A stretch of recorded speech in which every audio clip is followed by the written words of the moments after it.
welcome to Meta Slayers.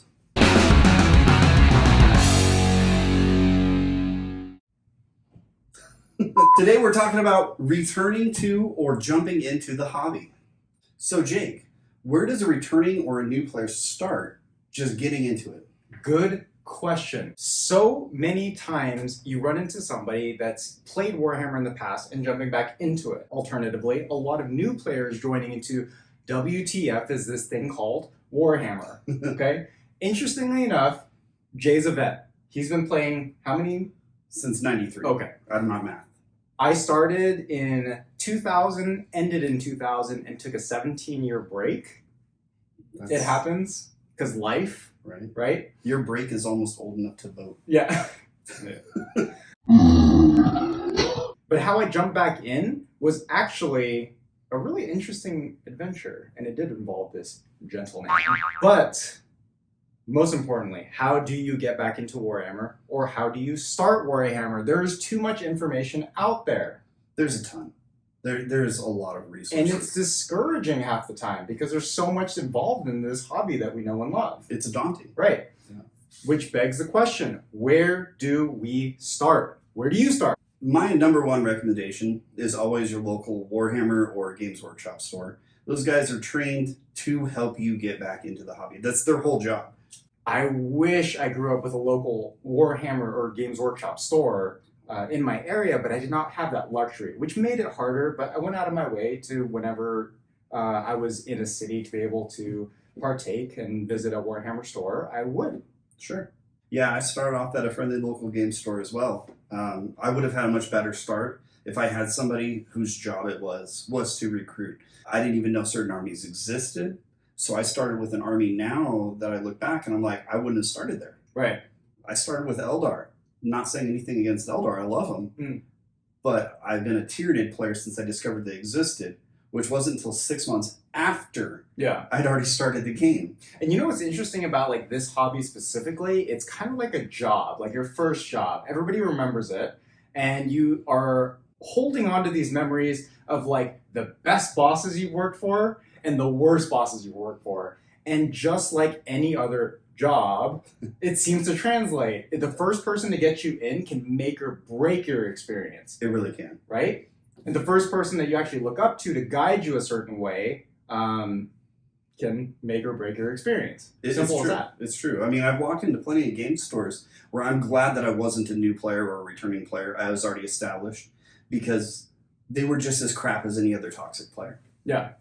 And that's actually where I met Jay. So when I jumped back into this hobby, we ran into each other and we just started talking, and he happened to know a lot about this game and caught me up to speed. I mean, that's a lot of speed to catch up on, 17 years of speed to catch up on.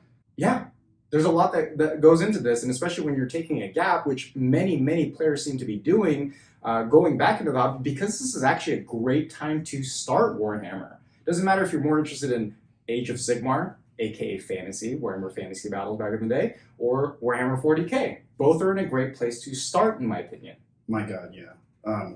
Right now, we're seeing more returning hobbyists than we ever have, with all of the other editions combined. Yeah, and I love it. I love to be able to have that same kind of relation to those people returning back into the hobby, because I can relate to that. Right.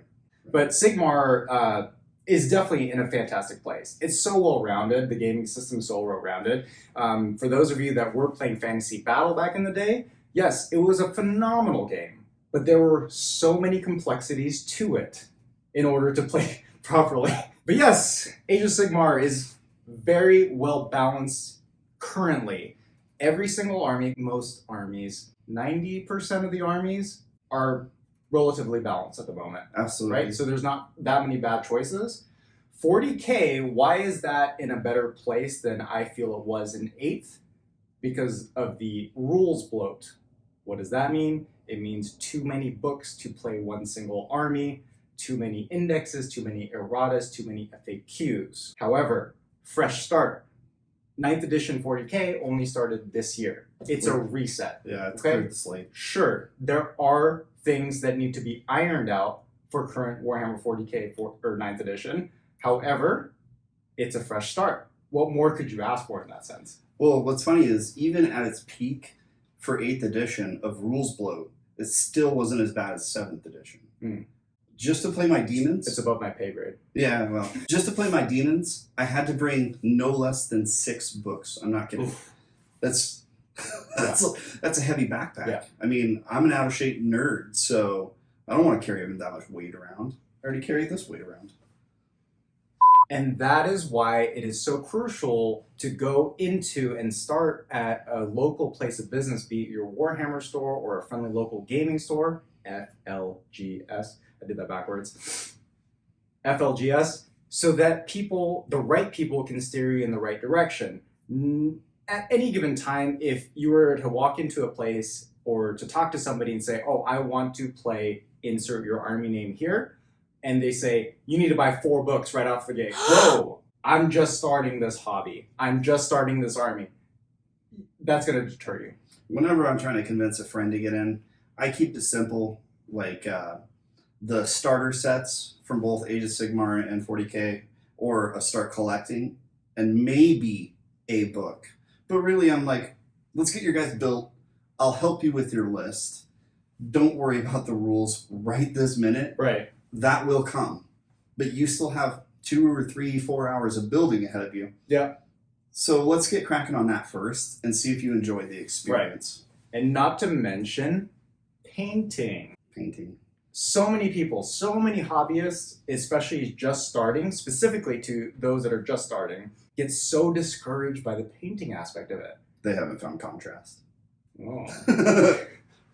But look, it's not an art competition all the time. Like, don't fall into the trap of like scrolling through Instagram or watching these YouTube videos where you see these impeccable works of art. Like the Mortarion that has the eyes on the wings. Right. And they look like just realistic Right. eyes. Yeah, let's not worry about that right now. Let's just get 3 colors down. Yeah. It looks phenomenal on the tabletop. When you're 3 feet away, it's called the 3-foot rule. When you're 3 feet away and you just see a sea of fully painted, but it's only 3 colors, maybe a base, a shade, and a highlight, it looks good. Would you agree that a fully painted army at like 0 tier level paint skill infinitely looks better than a gray army? Well, I won't take pictures of my games unless my opponent's fully painted like I am. Bang, bang. Doesn't have to be a good paint job. It really doesn't. Because the camera isn't going to pick up the crap details. Correct. But just even from a tabletop setting where you're 6 feet away on average, that was not a coronavirus or COVID-19 reference at all. But if you're 6 feet away, you don't notice hardly any of the imperfections. So don't That's discourage yourself. A painted army always looks better. Alternatively, if you don't want to get your army painted because you want to learn some more techniques, cool. 1 model at a time. That's right. Simple as that.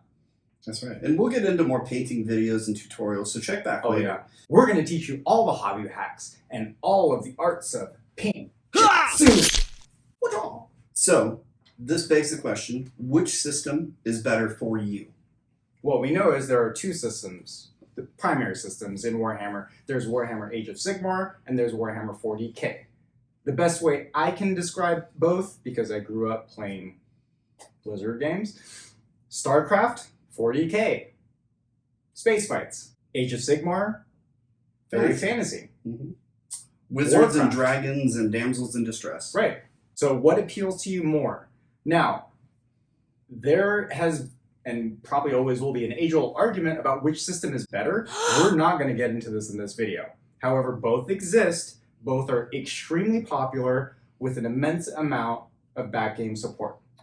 Now, as a knee-jerk, I would say go with the group. If your group is already playing 40K, don't try to make waves and get them all into Sigmar. You kind of have to work on them over time. Yeah. So just do your intro force as 40K. And then later on, you can start to approach them and be like, guys, I've been looking at Sigmar. It looks amazing. Or, I looked into Sigmar. We're not going to bother. Yeah. It happens. It's okay. And I can speak to that. So when I first started coming in or trying to get back into this, so pretty much the army that I left off on in Warhammer Fantasy Battles was Lizardmen. What's the first thing that I see on the shelf? Seraphon. Okay, so naturally it's like nostalgia, nostalgia, nostalgia. I'm so comfortable. It's like a warm hug inside. However, the group at the time was heavily leaning towards 40K. So to support what Jay was saying is, okay, I want to get back into the painting aspect. I love the aesthetics of Seraphon and Lizardmen and everything scaly, really. But the majority of the games that I'm going to get in are going to be 40K. So yeah, I eventually dabbled in it so I could keep up with the group. Sure. And now the group plays pretty much everything. Yeah, we kind Yeah. of worked him over pretty good. Yeah. There's one guy who I'm still waiting to turn, and I'll get him. You know who you are.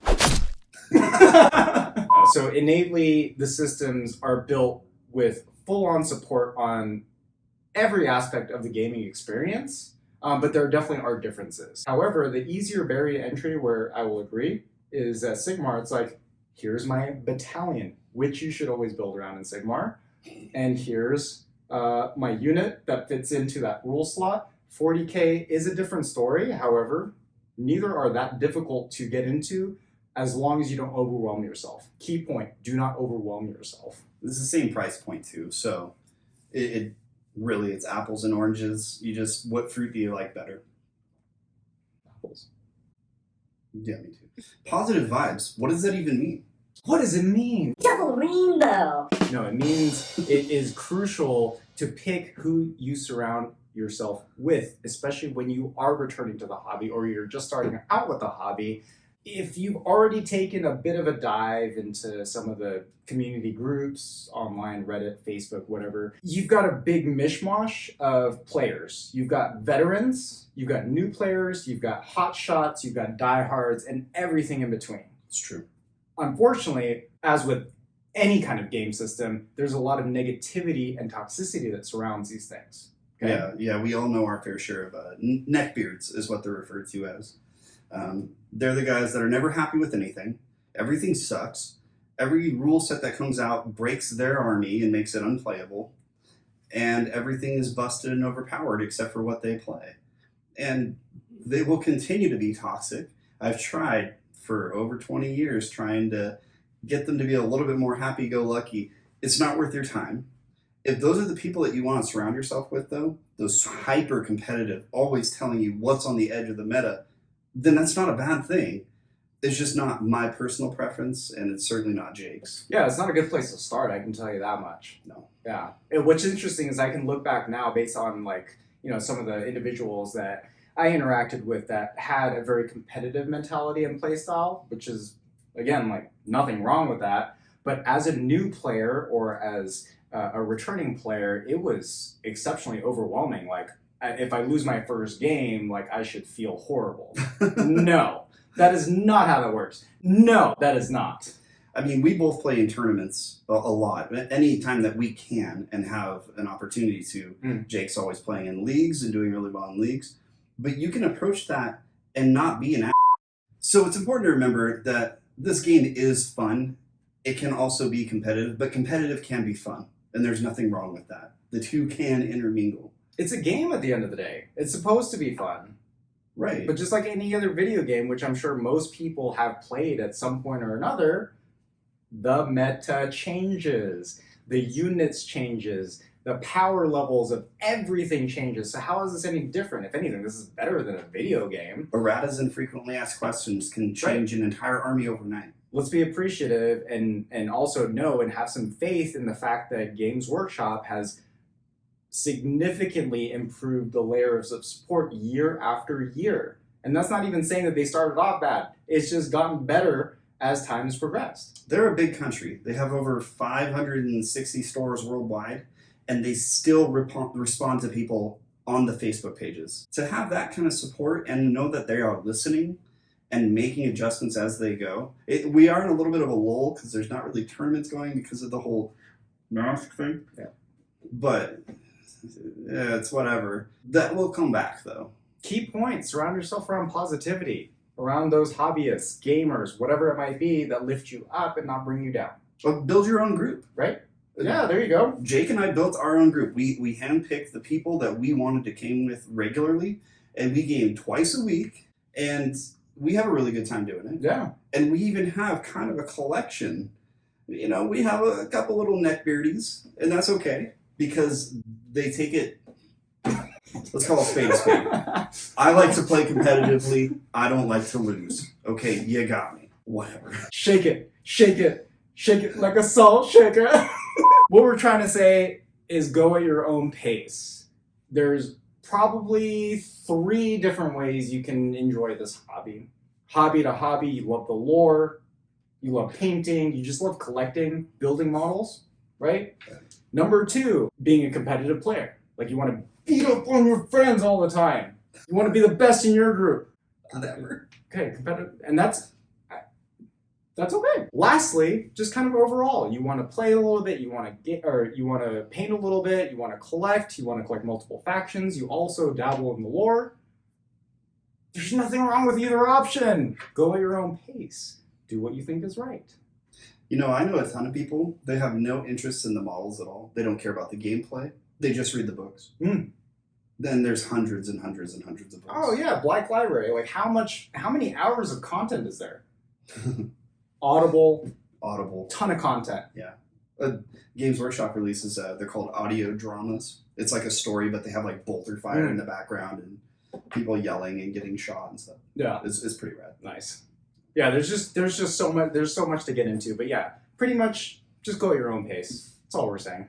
Falling in love. It's not just for the birds and the bees. It's for falling in love with your army. What does that mean, Jay? Man, see, it's really hard for me. I collect and play every single army between, well, technically every game that Games Workshop makes. Is that a flex? Because I fall in love with all these armies. I can find something that I just go, holy crap, that's amazing. Whether it's the models, the rules, just a particular paint job that I think would be rad on these guys. You know, these different soldiers, they all have stuff that really makes them appealing to me. They do.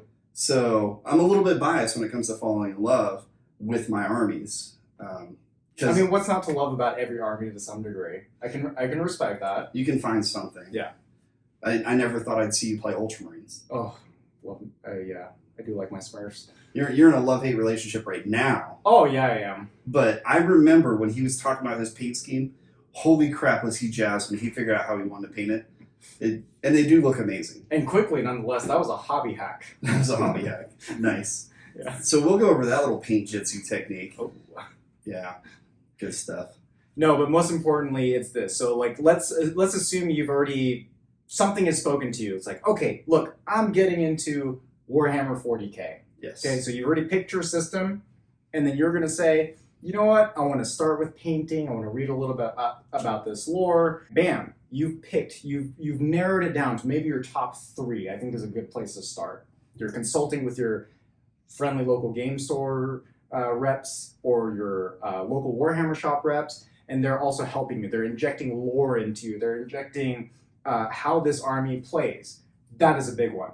Probably one of the biggest. We can't condense it in this short of a video time span. However, this is the main thing. If you look and you constantly find yourself looking at the same box set or the same model, Mortarion, Guilliman, Morathi, I mean, we can keep going, but we won't. You keep coming back to that one, that means you're falling in love with it. What's to say that you shouldn't proceed with what keeps catching your eye? Right. Because if you're gonna go all the way and collect 2,000 point army, if you don't love, not even like or tolerate, but if you don't love your first army's aesthetics, you're gonna really be hard pressed to paint the entire army. Yeah. If you don't love the way it looks, you don't love the way it plays. Because the aesthetics and the gameplay, they do kind of go hand in hand. So you look at orcs and you think horde army, guess what? You got it right. It is a horde army. Mm-hmm. That's not a wrong answer. Yeah. Go with what you think looks the best. Correct. The rules part is secondary because, like we were saying, majority of the armies currently, primarily in Age of Sigmar, is well balanced. Right. 40K is just too new at the moment. However, they're going to support. Year after year, Games Workshop has proved that. Your army will get support. But why struggle and figure out Am I going to win every game with this army? It doesn't matter. You'll get there once you learn how to play the army. So what does it matter? The worst case scenario, you're going to have a beautifully painted 2,000 point army. Beautifully painted because it is painted. I mean, the end game is really having a positive win record anyway. Just making sure your wins are higher than your losses. And that's what we're here for. We're going to go through every army eventually. We'll hit every catalog, and we'll teach you how to break every army. Yeah. Period. That's what we do. That's all we do in our downtime. I mean, I do that more than I work my jobs. Period. I just look at armies and figure out and fall in love. See, that's the problem. I get the book before I get the army, which is what I always recommend doing. And I sit down and I read the lore. That inspires me. Then I start finding the units. And then I think of my combos and I go, oh, holy crap. I made a Harlequin Troop Master that has 8 wounds, resurrects when he dies, and heals D3 plus 3 wounds every turn. That's the kind of stuff that I find. Yeah. And then I fall in love with Harlequins. You know, I love when things like that happen where it's like, oh my goodness, I love how this looks. And then you just buy a box set or a character, whatever it might be, and say, I want to paint this. I still love how it looks. And then you start reading just even the character snippet. Like, forget reading the whole lore behind it. Just read a paragraph. Right. It's usually badass. If you go through every army book, every codex, it explains why it is the best army. Yes. It's pretty funny. And how every army will eventually win every war. Every war. Yeah. But they won't. But they won't, because Tyranids eat everybody. Death Guard! The last thing that we wanted to touch on is where can you find additional content to help you on your path? There's a ton of great content out there, a lot of channels, a lot of Warhammer support.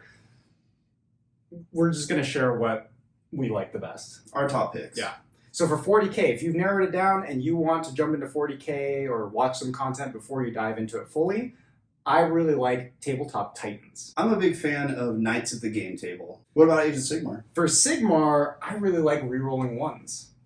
I can't wait to check out their new episode.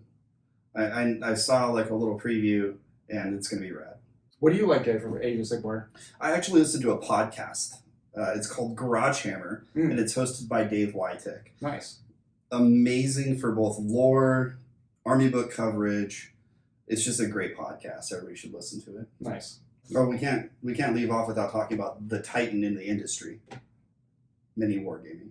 Oh my goodness. Not us yet. Not us yet. Mini wargaming is arguably the best well-rounded. Covers so many things. Competitive, narrative, both systems, both major systems, and then some. Paint tutorials, secondary games like Blood Bowl and Warcry. You see those pop up every now and then. Well-rounded is the best way to put it. Yeah. Yeah, they really hit just about every notch on the belt. On that note, stay put right here. Tell us and join, let's start some discussions here. Tell us in the comments where you're at, whether you're a returning player, new player, where you might have bottlenecked your decision-making process. Let us take a crack at helping. And for one lucky subscriber, what are we going to do, Jay? We're going to send you a Star Collecting box, baby. Your choice. So, all you lovely people, on that note, keep slaying the meta, keep fighting for what you think is right. Like, comment, share, subscribe, baby. Till next time.